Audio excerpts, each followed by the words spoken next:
Assalamualaikum warahmatullahi wabarakatuh. Bertemu kembali dengan saya, channel Adenium Gasani, channel yang membahas seputaran tips dan trik adenium, cara menanam, cara merawat, pengendalian hama, penyakit, pemberian nutrisi, pembuatan nutrisi, dan lain-lain seputaran adenium. Welcome back to my channel. Oke, selamat pagi, selamat beraktivitas. Salam kopi hitam.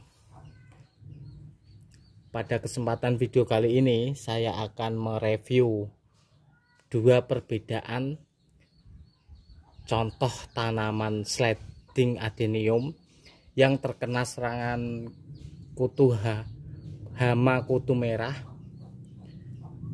dan efek dari serangan hama kutu merah ini sendiri. Oke, sudah ada di depan kalian teman-teman semua. Ini adalah contoh tanaman yang terkena serangan hama kutu merah. Nah, coba kalau kita perhatikan, daunnya menguning, ada itu kelihatan kutu. Ada kutu merah. Ini tadi sudah saya kendalikan, saya kendalikan dengan spray menggunakan insektisida berbahan aktif sistemik.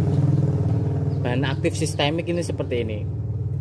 Jadi kalau tidak terkena hamanya, itu hamanya juga akan mati, karena sifatnya atau cara kerjanya ketika dispray ke tanaman itu akan masuk ke jaringan tanaman, melindungi apabila ada hama atau serangan yang lain menggigit atau menghisap bagian dari tanaman itu sendiri, maka hama itu akan keracunan.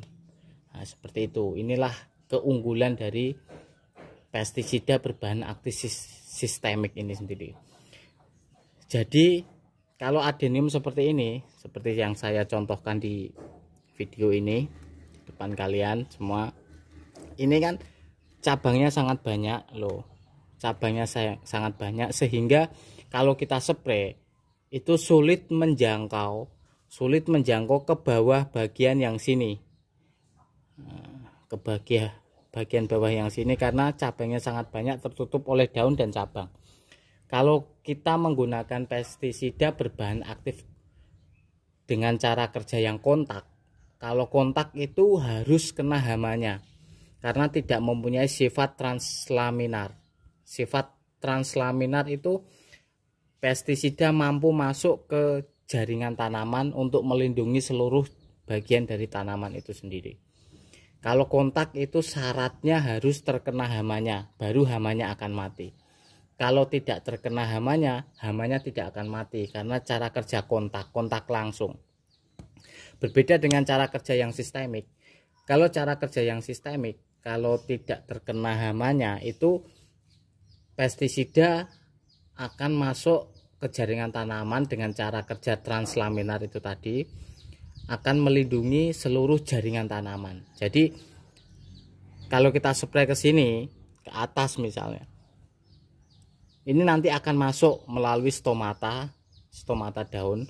Kemudian kalau ada hama penghisap, itu akan lambat laun mati sendiri.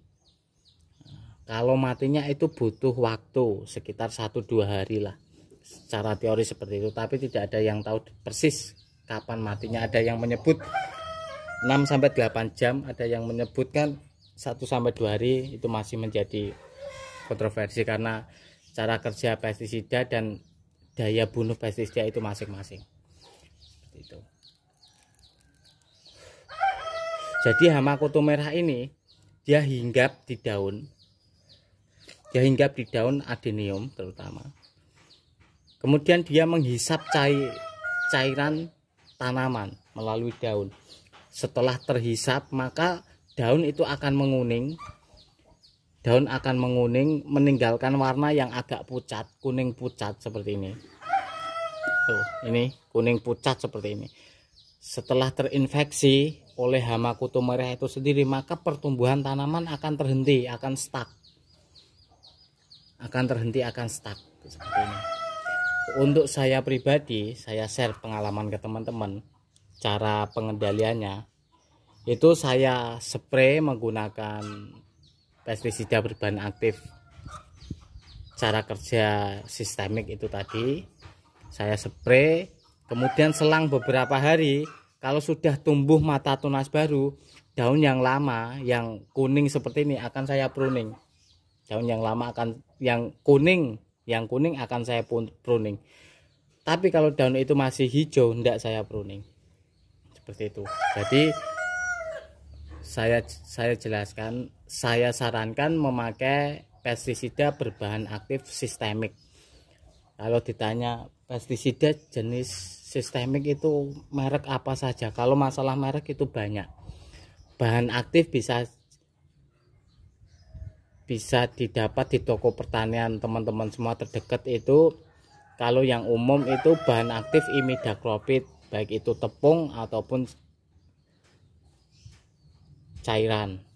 Kemudian bahan aktif abamectin dan lain-lain masih banyak.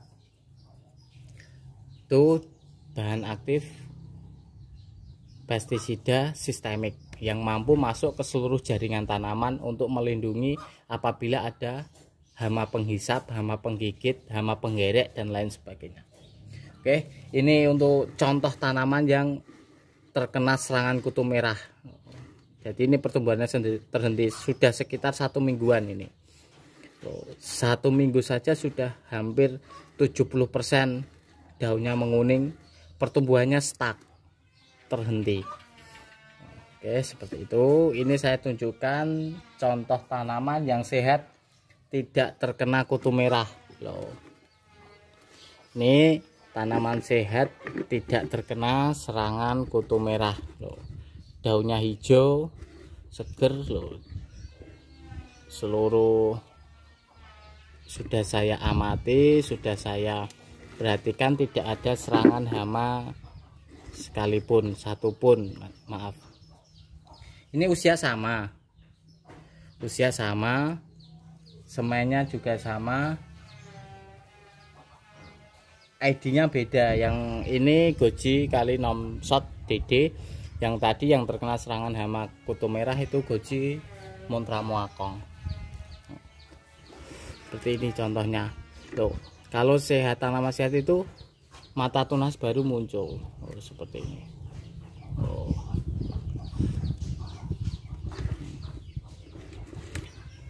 Jadi untuk pencegahan, saya sarankan untuk pencegahan ya ini, gunakan pestisida berbahan aktif sistemik, baik itu ada hamanya atau tidak ada hamanya, itu bersifat protek kurang lebih sekitar 2 minggu. Jadi selama 2 minggu itu tanaman akan aman, baik itu ada atau tidak, itu tanaman akan aman, terlindungi, karena pestisida ini masuk ke jaringan tanaman, bertahan selama kurang lebih 2 minggu.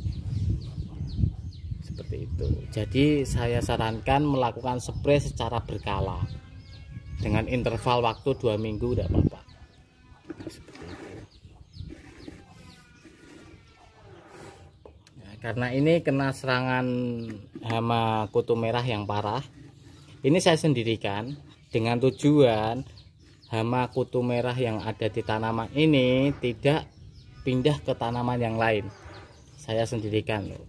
Ini tidak ada mata tunas baru karena tanaman terhenti pertumbuhannya, ibarat sakit karena baru cairannya baru dihisap oleh hama kutu merah. Seperti itu. Oke, sekian dulu video dari saya untuk sharing hama kutu merah. Apabila ada pertanyaan, saran dan kritik, silahkan ketik di kolom komentar. Wabillahi taufiq wal hidayah. Wassalamualaikum warahmatullahi wabarakatuh.